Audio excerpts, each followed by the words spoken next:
మీ వల్లే, అంతా మీ వల్లే. ఆ నలుగురు కుర్రాళ్ళు ఉరికమ్మ ఎక్కకుండా తప్పించుకోవడానికి కారణం మీరు. అవును, అయితే ఏంది? అయితే వా, ఎంత కూల్గా చెప్పారు మేడం. నేను వాళ్ళ దగ్గర తీసుకున్న స్టేట్మెంట్, నేను రాసిన ఎఫ్ఐఆర్ కోర్టులో సబ్మిట్ చేస్తుంటే వాళ్ళకి ఉరిశిక్ష పడేది అని నువ్వనుకుంటే సరిపోతుందా? పిచ్చోడా, పోలీస్ డిపార్ట్మెంట్ అంటే కేవలం నువ్వు నేను కాదు. నా పైన ఓ ఆఫీసర్ ఉన్నాడు, వాడిపైన ఇంకొకడు, ఇంకా పైన ఇంకొకడు, వీళ్ళందరిపైన మన బాబు, అదే హోమ్ మినిస్టర్. ఆ కాగితాలు నేను కాకపోతే నా పైనోళ్ళు చించేసేటోళ్ళు. ఇప్పుడు కోర్టులో ఏం జరిగిందో నేను చేతులు ముడుచుకొని కూర్చోకపోయినా అదే జరిగేది. అందుకని డబ్బుకి పలుకుబడికి లొంగిపోయారా?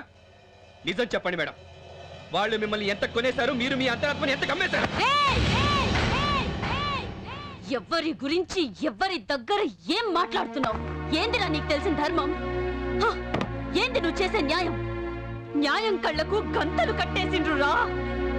గుడ్డిదైపోయింది, ధర్మం ఒంటి కాలు మీద కుంటుతోంది, మంచితనం చచ్చిపోయింది, పచ్చ నోటు ప్రపంచాన్ని శాసిస్తోంది. ధనవంతుడిదే రాజ్యం, బలవంతుడిదే భోజ్యం. ఆవేశపడితే ఏం సాధిస్తావు? ఆహుతైపోవుడు తప్ప. నేను సైతం ప్రపంచాగ్నికి సమిధను కాను, యజ్ఞాన్ని నేను, ఆయుధాన్ని కాను, యుద్ధాన్ని నేను, అగ్గి పుల్లని కాను, అగ్ని పర్వతాన్ని నేను. జరగాల్సిన టైంలో జరగాల్సిన విధంగా జరగాల్సిన న్యాయం జరిగి తీరుతుంది. ఎవరు నువ్వు? వాళ్ళని చంపడానికి వచ్చావా, నన్ను కాపాడడానికి వచ్చావా? నన్ను కాపాడడానికి వచ్చుంటే నన్ను కాపాడాల్సిన అవసరం నీకేంటి? అసలు ఎవరు నువ్వు? ప్రపంచాన్ని ఉద్ధరించనీకి నా 2 చేతులు సరిపోవు, కానీ నా సాటి మనిషి కన్నీళ్లు తుడవనీకి నా చూపుడు వేలు చాలు. మీరు మేడం? ఎస్, నేనే Maisamma IPS, Indian police service. With uniform చేయలేని న్యాయాన్ని వితౌట్ యూనిఫామ్ చేస్తున్నా. సరైన చావుకి కారణమైన ఆ నలుగురిని వెంటాడి వేటాడి నరికి చంపిన నేరం చేసేటోడు ఎవ్వడైనా సరే ఆ న్యాయస్థానంకెళ్ళి తప్పించుకోవచ్చు, గాని నా న్యాయస్థానంకెళ్ళి తప్పించుకోలేడు. మేడం, మీరు నాకు తెలిసిన మైసమ్మ కాదు, మిమ్మల్ని ఏదో శక్తి ఆవహించింది. అవును, ఓ మహాశక్తి నన్ను ఆవహించింది. ఆ శక్తి పేరు దుర్గా, కనక దుర్గా.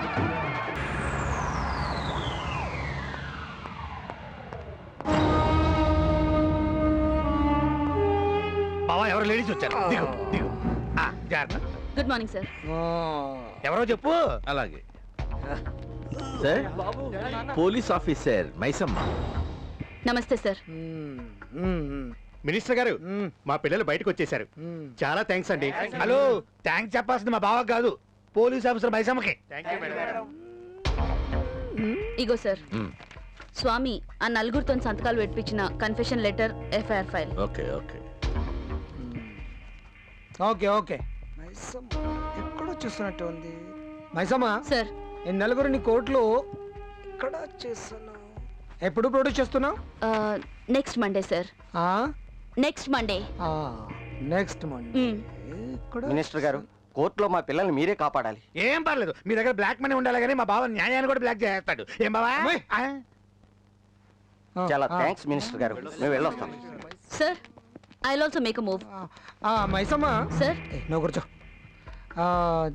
నిన్ను ఎక్కడ చూస్తున్నట్టు ఉంది? ఇంతకు ముందు కలిసమ్మా? ఒక్కసారి కలిసినాం. నాకు గుర్తులేదే.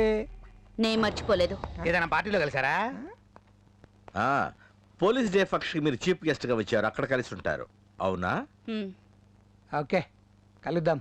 Thank you sir. మేడం, మా బావ చూపు నీ మీద పడింది. ఇంకా నీ టైం స్టార్టింగ్ అయినట్టే. అవును, కౌంట్ డౌన్ స్టార్ట్ అయింది. Order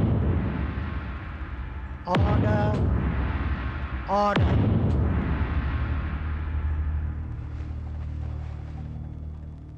please proceed. ఈ కేసు నేనే డీల్ చేశాను sir. AC coach attendant Sambaiah ఇచ్చిన సాక్ష్యం ప్రకారం జరీనాని ఈ నలుగురు అమానుషంగా రేప్ చేసి చంపేసి ట్రైన్లోంచి విసిరేశారు సార్. జరీనా శవం చూసి ఆమె తండ్రి హెడ్ కానిస్టేబుల్ భాష గుండె ఆగి చనిపోయారు సార్. దారుణం సార్, వీళ్ళని వదిలిపెట్టదు సార్. సార్, ఉరి శిక్ష వేయండి సార్, వీళ్ళకి ఉరి తీసేయండి సార్ వీళ్ళని. Order order. సాంబయ్య అంటే నువ్వేనా? అవును సార్, ఆ సబ్ ఇన్స్పెక్టర్ చెప్పిందంతా నిజమేనా? అంతా అబద్ధం సార్. ఇది ఎస్ఐ పనిన కుట్ర. నన్ను కొట్టి నా చేత బలవంతంగా సంతకం చేయించుకున్నాడు సార్. మరి నిజమేమిటి? ఆ అమ్మాయి ఆత్మహత్య చేసుకుంది సార్. రేయ్! Swami, this is court. Note this point your honour. అసలు ఏం జరిగింది? సార్ ఆ అమ్మాయి S9 బోగి ఎక్కబోతూ ఏసీ కోచ్ ఎక్కేసింది సార్. అంతలో సెల్ ఫోన్ మోగింది సార్. బాయ్ ఫ్రెండ్తో సెల్ ఫోన్లో మాట్లాడుతూ యూ రాస్కెల్, ప్రేమించి మోసం చేస్తావా అంటూ సెల్ ఫోన్ విసిరికొట్టింది సార్. ట్రైన్లో నుంచి దూకపోయింది. నేను ఆపాలని ఎంతో ప్రయత్నించాను. ఆ పెనుగులాటలో ఆ అమ్మాయి ఉంగరం నా చేతికి వచ్చేసింది సార్. ట్రైన్ నుండి ఆ అమ్మాయి దూకేసింది సార్. పాప నా కళ్ళ ముందే ఆ అమ్మాయి చచ్చిపోయింది సార్. అబద్ధం! వీడు చెప్పేదంతా అబద్ధం. వీడి డబ్బు కమ్ముడిపోయారు సార్. సార్, అసలు అమ్మాయి దగ్గర సెల్ ఫోనే లేదు సార్. Order order. నేను రైల్వే పోలీస్ కానిస్టేబుల్ సార్. ఆ అమ్మాయి 7 జాకెట్లో ఈ కుర్రోడ్ ఫోటో దొరికింది సార్.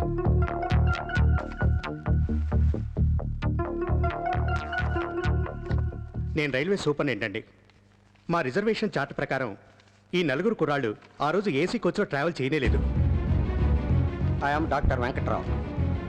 జరిగిన డెడ్ బాడీని నేనే పోస్ట్ మార్టం చేశాను. చనిపోయే నాటికి ఆ అమ్మాయి 3వ నెల గర్భవతి. ఇవ్వండి పోస్ట్ మార్టం రిపోర్ట్స్.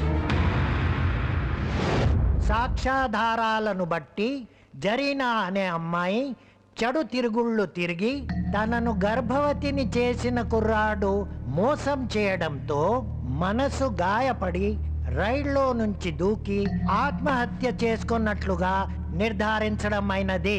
ఈ నలుగురు యువకులను నిర్దోషులుగా విడుదల చేయడం అయినది.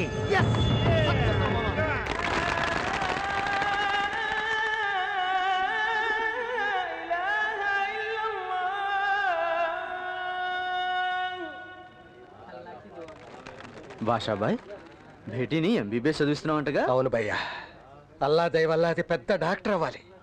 నేను బతికేదే దానికోసం. అల్లా చల్లగా చూస్తాడులే. శుక్రియా. సాబ్, ఏంటి సాబ్ మీరు ఇక్కడికి వచ్చారేంటి? భాషాబాయ్, పదండి. ఏమైంది సాబ్? చెప్తాను, పదండి ఆ? ప్లీజ్.